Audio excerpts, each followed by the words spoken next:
السلام عليكم ورحمة الله وبركاته. مدبر بالقليل لكن سيدي وعسول شيء موضوع مهمة تاجروين ضد باهيين قوة صوت دري قوة ما مصامرة قوة هذا هي بمركز أنت أصدقائي يوصلنا كاسين تاجروا وقدرنا إن شاء الله إنك وين والدك باهي مركز أنت عن سيدي سندوق waxyar oo ka hormasanayo waxaa ka mid anigu waxaan ka mid ahaa baarlamaankii koowaad ee gobolka loo dhiso xukunkana waxaan qabtay muddadii saddexaad ninkii saddexaad baan ahaa waxaan u malaynayaa wax yaroo sideed bilood 9 bilood 12 bilood wax saas oo kale hayn jiray إنه هذا بدل الجري ومركي لعب الصومال الماضي يوحنا قبلنا نلقى دبي من جري مركا واحد يعرف فقط صغير يراها طبعا ما كان هذا الشغل مدحوينه كل الكاسة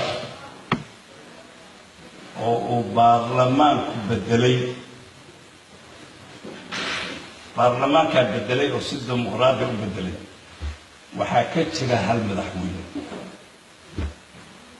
هاي صدق يا تومبا مسوا أفري تونتو مدحوين وين مدحوينها كلية الأوليين العذيين عطق صنلو عذيين اللي بدلي وحوي عبد الله محمد سعدي اللهم حرسته ninka kaliya inta kala oo dhan dawladda Itoobiya ba bedelaysa u bedesho haddaan dabcan inaan bedelo waan bedeli way jiray kun iyo koow haddaan isugu imaan wala bedel way jiray waxaa kale oo la bedelay asaguna oo uu baarlamaanku bedelay ka hor dawladdu way rabtay in la bedelo برلمان كيوا اسكو كوكال عضبنا اساسا بدل لكن سيد ديمقراطي ودعي كيلا هذا اللي بدلوا وهو مدحويني شرف بانو مرينيا دولة دومين اللي بدل وحول بيع اذا مضى يسرت يعورك يبيعدي ينمو السياسي اسمين واي ظاهر بوها برلمان كا unbaa dibadda istaagay maray dibadda u baxaan mar rabnaa la wada yidhi waa la bedelay ciqaab baa lagala kulmay in alla intii horseeday ee bedelkiisa horseeday iyo inuu dhaco yaa la wada xiray marka dawladda bedeshay mise dadkaa bedelay dadkii baa bedelay baarlamaanka soo doortay isaga laakiin dawladdu may rabin meesha cabdullaahi maxamed sacdi rabtay dawladdu ay wax ka oroleysay ay diyaarada ku soo daldashay kaan kale way diidanay sabab waxay doontaan noqotay laba nin yaa si xor ah loo doortay waa ina sacdi cabdullaahi maxamed sacdi oo ninkii koowaad ahaa iyo xasan jire qarinle labadaa nin baarlamaanku wuxuu u doortay si xor ah oo kala badin ah oo sharcigii baarlamaanka la raacay iyo wixii anigu waxaan ahaa kii saddexaad waxaa la igu bilaabatay sii hordooqane anigoo shirka usii soconno baabuur laygu wadaa dhegta laygu shogoli adaan lagu dooranhayaa iska sii ogow oo reerka si fiican u maamulo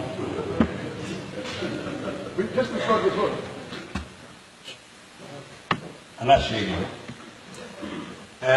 markii laga qaadahayeen sidaas oo kale baa dhacday iyaduna waxa la yiri annaga ku imanayna waqtiga rabna adigu ismaazili kartid ee xafiiska sii fadhi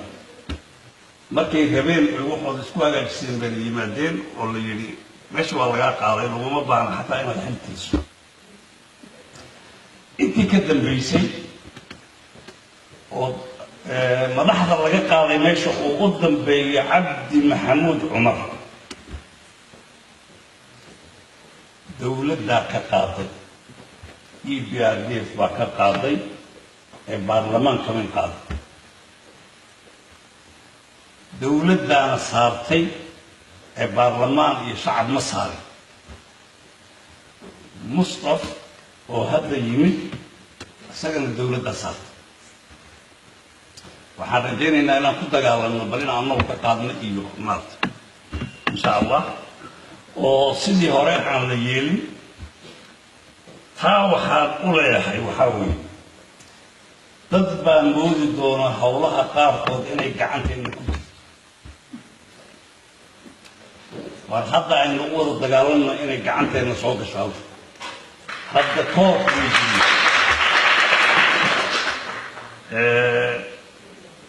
intaas waxaan kaga baxayaa qaabkii liisu dooran jiray iyo madaxda inaynan inagu aad weyn ku lahayn waxaan rabaa laba qodob iyaguna meeshana tacadiyada laga galo gobolka waxaa qiratay oo ah inaynu u haysano dowladda dhexe inta iyadu ay rabtay way u daysay in lagu toorfalo ballaayo la xidho la kufsado la dhaco dhulka laga boobo beerihii iyo xoolihii la baabi'iyo dhaqaalihii laga baabi'iyo xuduudka la xidho ganacsigii waa dheer weeye maalin dhaweyd waxaan aad ugu farxay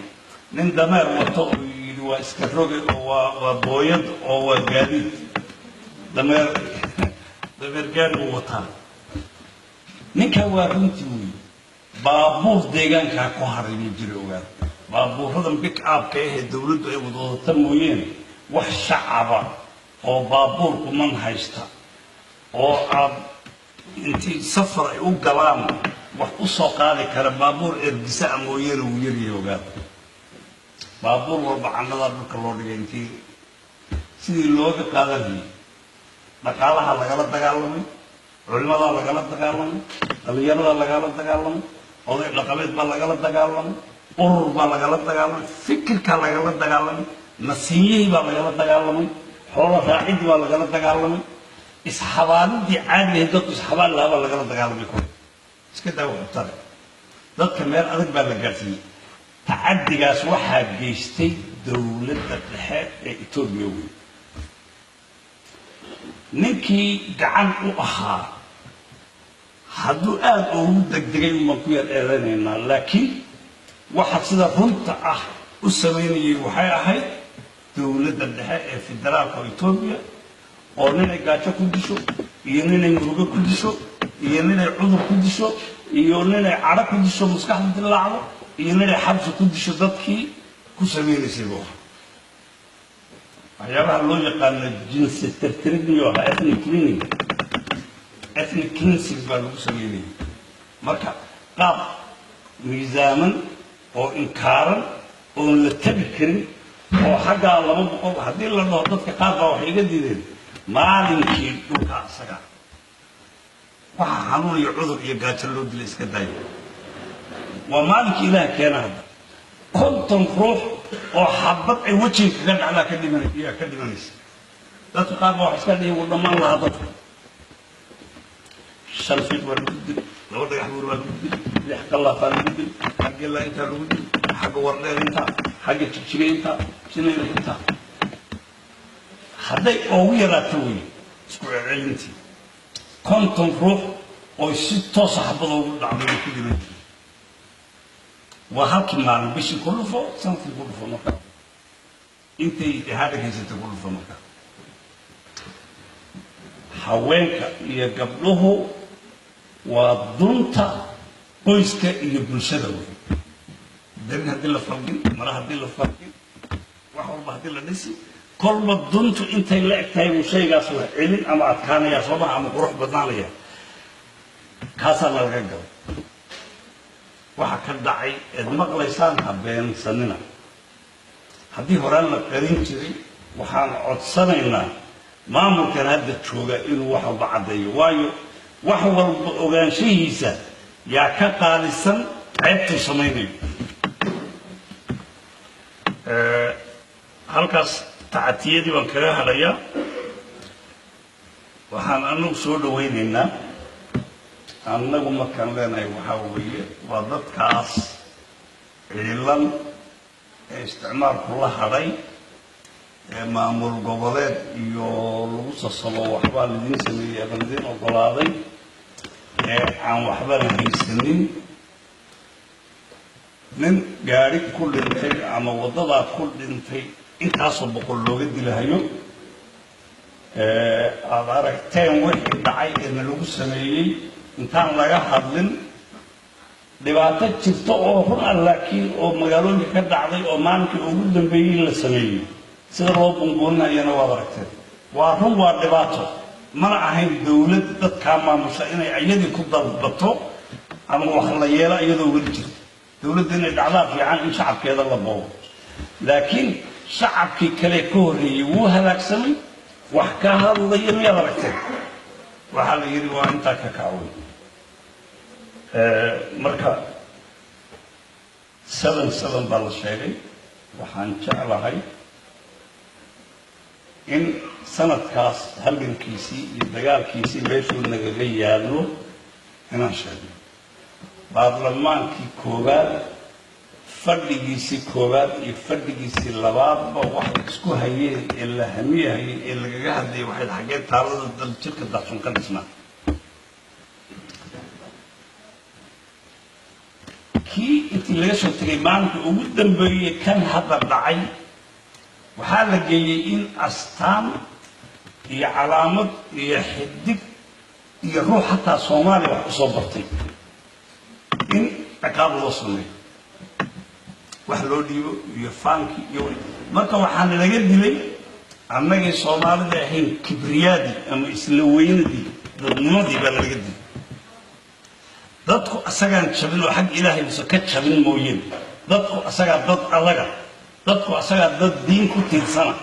dadku asagaa markii horeba dhaqan adag oo dhexdooda ah ku joogay laakiin ummad kale hadduu yahay mar horaa taliya magaca iyo dhaqanka iyo labiska iyo cuntada wax walba laga bedeli lahaa 7-7 marka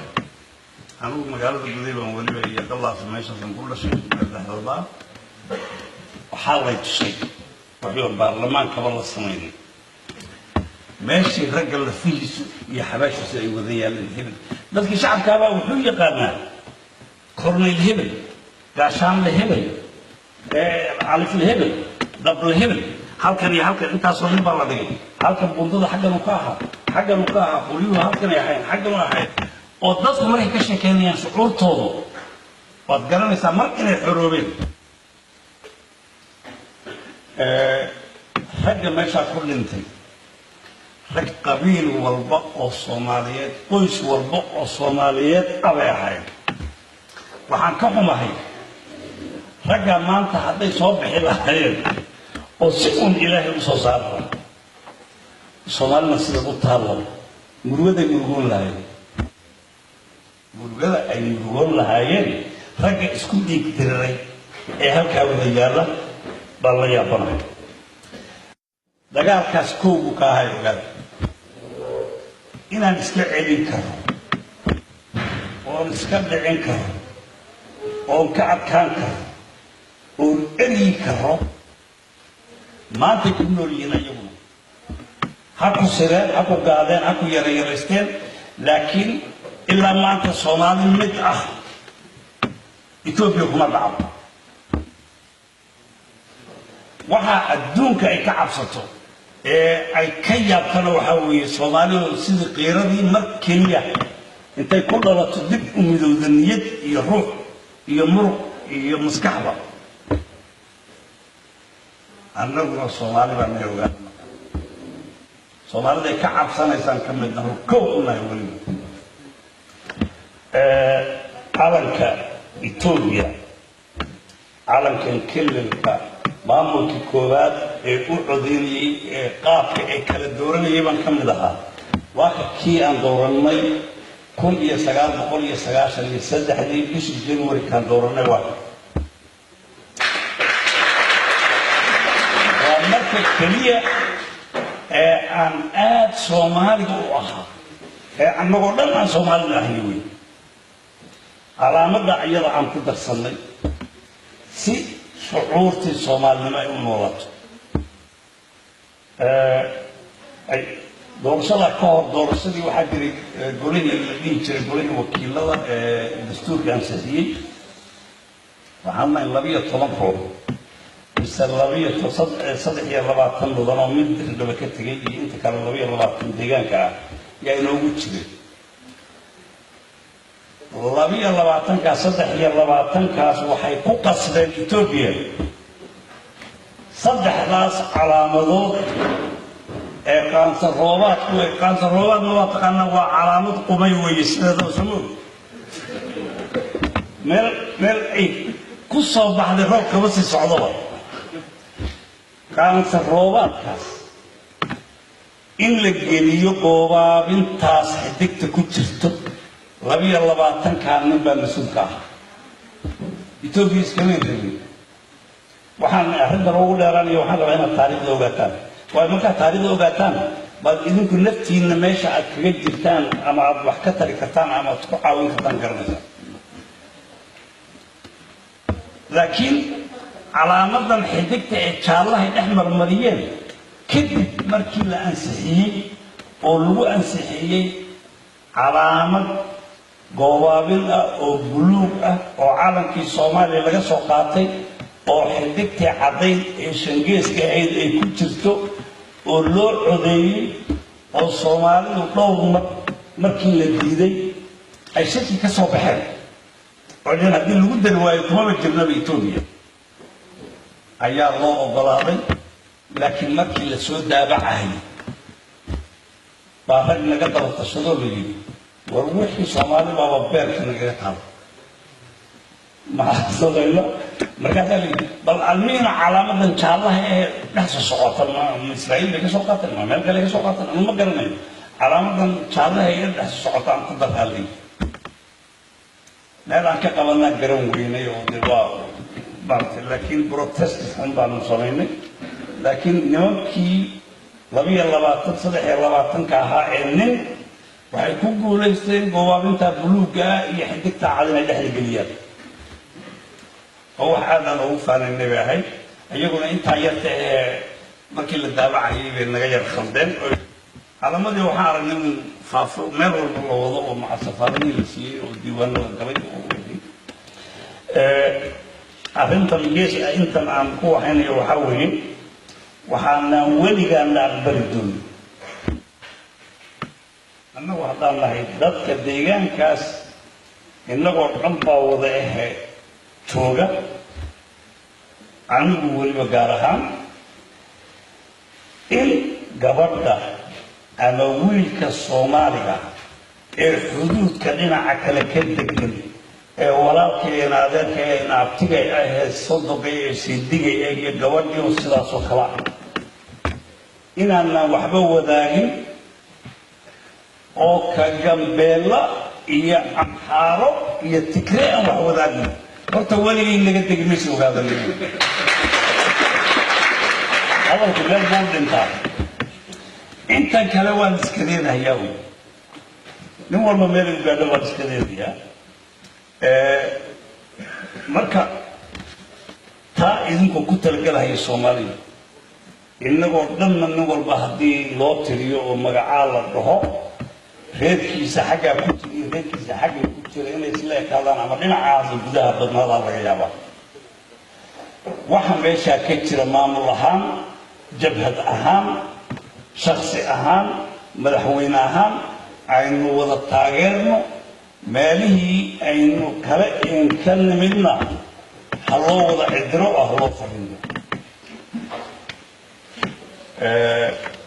شركة مفتيدة تبانا داخلية يا مر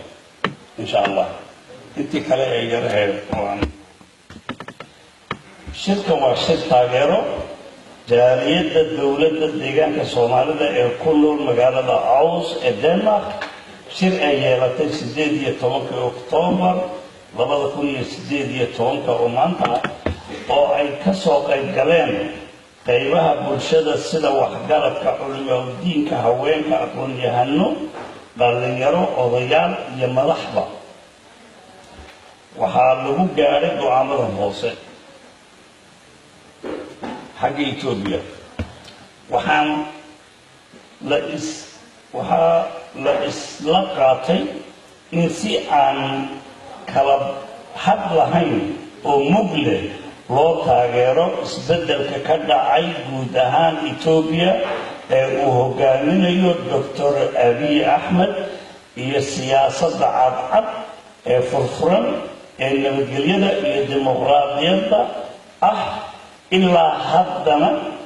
sidii ku socota hadday isbedesho waa aragti kale wey dowladda deegaanka Soomaalida waxaan kulankan si gaar ah ugu taageeraynaa dowlad deegaan